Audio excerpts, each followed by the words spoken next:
urutan kelima ada Kota Mobagu. Kota Mobagu merupakan kota yang berada di Provinsi Sulawesi Utara.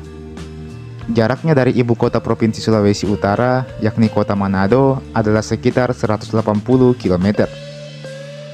Kota Mobagu berasal dari bahasa Mongondo, dari kata Mobagu, yang artinya baru atau kota yang baru. Kota Mobagu dulunya menjadi bagian dari kerajaan Bolang Mongondo, yang memang dikenal dengan sejarahnya. Kota ini telah berusia 115 tahun, menjadikannya sebagai kota tertua nomor 5 di Pulau Sulawesi. Awalnya, Kota Mobagu diresmikan pada tahun 2007, yang mana artinya usianya saat ini harusnya hanyalah 18 tahun. Namun, jika melihat sejarah yang ada pada kota ini, maka sejatinya Kota Mobagu telah lama berdiri. Tercatat, kota ini sudah ada sejak tanggal 19 Januari tahun 1910, yang mana itu artinya usianya telah menginjak 115 tahun. Dan tanggal 19 Januari 1910 inilah yang juga dijadikan sebagai hari jadi kota ini.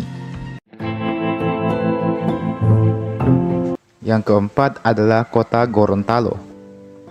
Menurut sejarah, Jazirah Gorontalo terbentuk kurang lebih 400 tahun yang lalu dan merupakan salah satu kota tua di Sulawesi bersama dengan Makassar, Parepare, dan juga Manado. Meski demikian, menurut data yang ada di berbagai website yang saya kunjungi mengatakan bahwa usia kota Gorontalo di tahun ini adalah 297 tahun. Gorontalo sendiri terbentuk pada tanggal 19 Maret tahun 1728. Gorontalo pada saat itu menjadi salah satu pusat penyebaran agama Islam di Indonesia bagian timur. Seiring dengan penyebaran agama tersebut, Gorontalo kemudian menjelma menjadi pusat pendidikan dan juga perdagangan masyarakat di sekitar wilayah bagian utara Sulawesi. Nomor 3 ada Kota Manado. Kota Manado adalah ibu kota dari Provinsi Sulawesi Utara. Kota Manado memiliki 11 kecamatan serta 87 kelurahan dan desa. Kata Manado sendiri disebutkan dengan berbagai nama. Nama Manado diperkirakan mulai digunakan pada tahun 1623, menggantikan nama Pogidon atau Wenang. Kata Manado sendiri merupakan nama pulau di sebelah Pulau Bunaken. Kata ini berasal dari bahasa daerah Minahasa, yaitu dari kata Manaro atau Manado, yang dalam bahasa Indonesia berarti di jauh. Kota Manado juga dianggap sebagai salah satu kota paling tua di Sulawesi, dengan usianya yang telah mencapai 402 tahun di bulan Juli nanti. Manado pertama kali didirikan pada tanggal 14 Juli 1623. Menurut sejarah, pada abad itu jugalah kota Manado telah didatangi oleh berbagai macam orang dari Eropa. Yang kedua, Kota Makassar. Kota Makassar adalah ibu kota Sulawesi Selatan. Kota ini dianggap juga sebagai salah satu kota paling tua di Sulawesi, dengan usia yang telah mencapai 418 tahun. Kota ini pertama kali didirikan pada tanggal 9 November 1607. Sosok Raja Goa yang ke-9, yakni Tumafarisi Kalona, diperkirakan adalah tokoh yang pertama kali mengembangkan wilayah Makassar ini. Pada abad ke-16 hingga abad ke-17, Makassar menjadi pusat perdagangan yang dominan di Indonesia bagian timur, sekaligus menjadi salah satu kota terbesar di Asia Tenggara. Nama Makassar sendiri sempat diganti menjadi Ujung Pandang di masa pemerintahan Orde Baru, tepatnya pada 31 Agustus tahun 1971. Meski begitu, sebutan Ujung Pandang memang sudah dikenal sejak tahun 1950-an. Selanjutnya, pada tanggal 21 Agustus 1999, diterbitkan keputusan pimpinan Ujung Pandang yang berencana mengubah kembali nama Ujung Pandang menjadi Makassar, yang diusulkan oleh wali kota Ujung Pandang kala itu, Dr. Andes Haji Baso Amiruddin Maula. Akhirnya, pada tanggal 13 Oktober 1999, diterbitkan Peraturan Pemerintah Nomor 86 Tahun 1999 yang menetapkan pengembalian nama Kota Madya Ujung Pandang menjadi Kota Makassar. Jadi seperti itu kira-kira sejarah singkatnya. Dan nomor 1, kota tertua di Pulau Sulawesi jatuh kepada kota Bau-Bau. Kota Bau-Bau adalah sebuah kota di Provinsi Sulawesi Tenggara. Kota ini terletak di Pulau Buton. Pada mulanya, kota Bau-Bau merupakan pusat kerajaan Buton Wolio yang berdiri pada awal abad ke-15. Kota Bau-Bau diperkirakan telah ada sejak tanggal 17 Oktober 1541. Usia kota ini telah menyentuh angka 483 tahun, sekaligus menjadikannya sebagai kota paling tua yang ada di Pulau Sulawesi. Meskipun letaknya sebenarnya terpisah dari Pulau Sulawesi sih, karena kan dia ada di Pulau Buton, bukan di Pulau Sulawesi. Meskipun begitu, karena kota ini masuk dalam wilayah Provinsi Sulawesi Tenggara, maka saya rasa kota ini tetap bisa dimasukkan ke dalam daftar ini. Kota Bau-Bau mempunyai wilayah daratan seluas 221.000 km persegi, dengan luas lautnya mencapai 30 km persegi, dan merupakan kawasan yang sangat potensial untuk pengembangan sarana dan prasarana transportasi laut. Sejarah kota Bau-Bau tentu tidak terlepas dari Kesultanan Buton itu sendiri. Buton atau Kesultanan Buton mulai dikenal dalam sejarah Indonesia karena telah tercatat dalam naskah Nagakertagama karya Empu Prapanca tahun 1365 Masehi dengan menyebut Buton atau Butuni sebagai negeri Keresian. Cikal bakal negeri Buton untuk menjadi sebuah kerajaan pertama kali dirintis oleh kelompok Mia Patamiana atau si 4 orang. 4 orang yang dimaksud adalah si Pajonga, si Malui, si Tamanajo, dan si Jawangkati, yang oleh sumber lisan di Buton mereka disebutkan berasal dari semenanjung Tanah Melayu pada akhir abad ke-13.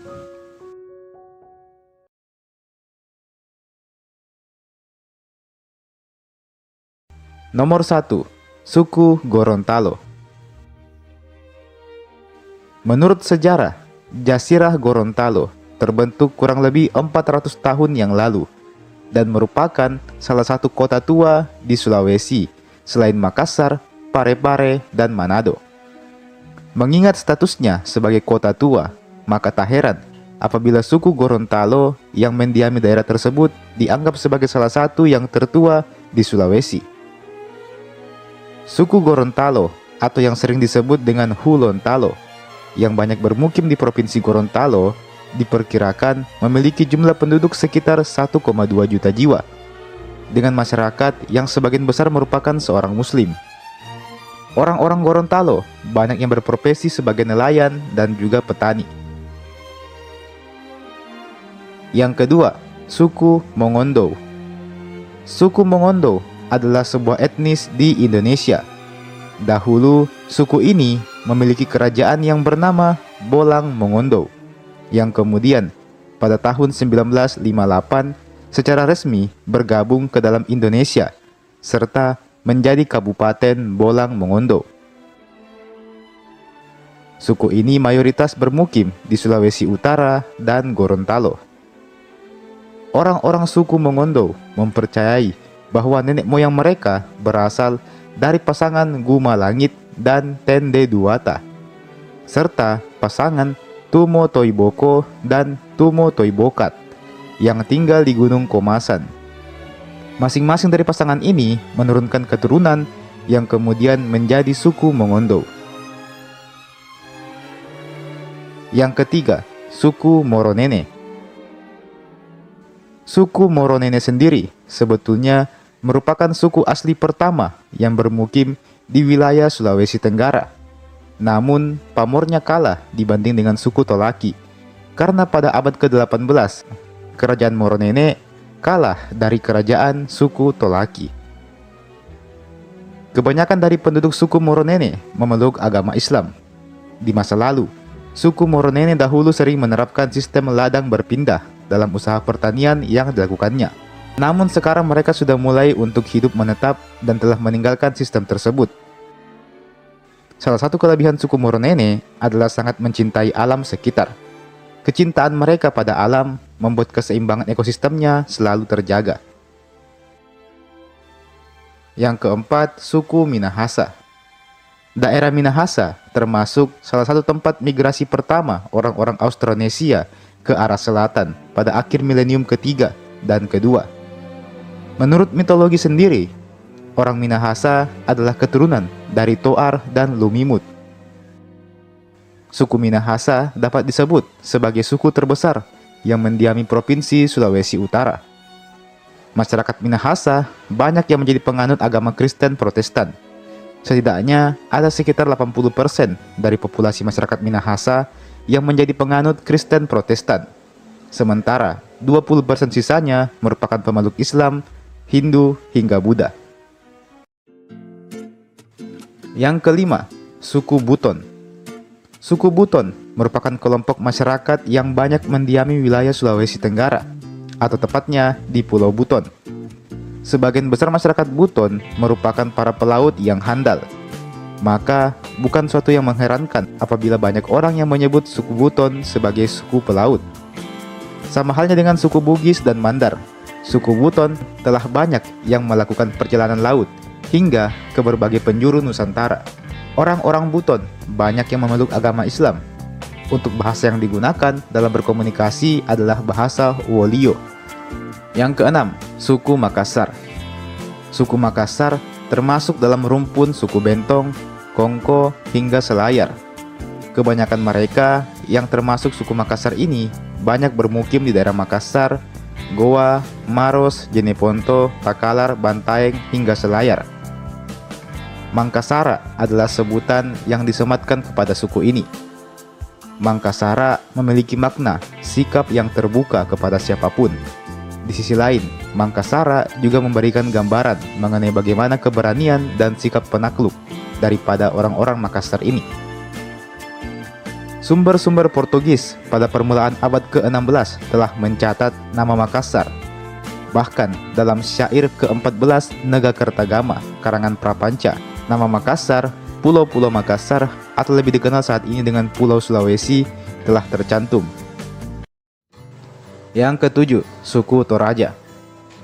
Dalam berbagai sumber sejarah, Toraja banyak diyakini sebagai suku tertua di Sulawesi Selatan. Suku Toraja dianggap sebagai nenek moyang dari suku-suku lain di Sulawesi Selatan. Mengingat Toraja yang dikategorikan sebagai Proto-Melayu, maka tak heran apabila Toraja adalah salah satu yang tertua di Sulawesi. Meskipun belum diketahui secara pasti apakah Toraja yang paling tua atau bukan. Asal-usul suku Toraja berasal dari Teluk Tonkin yang terletak di antara Vietnam Utara dan Cina Selatan.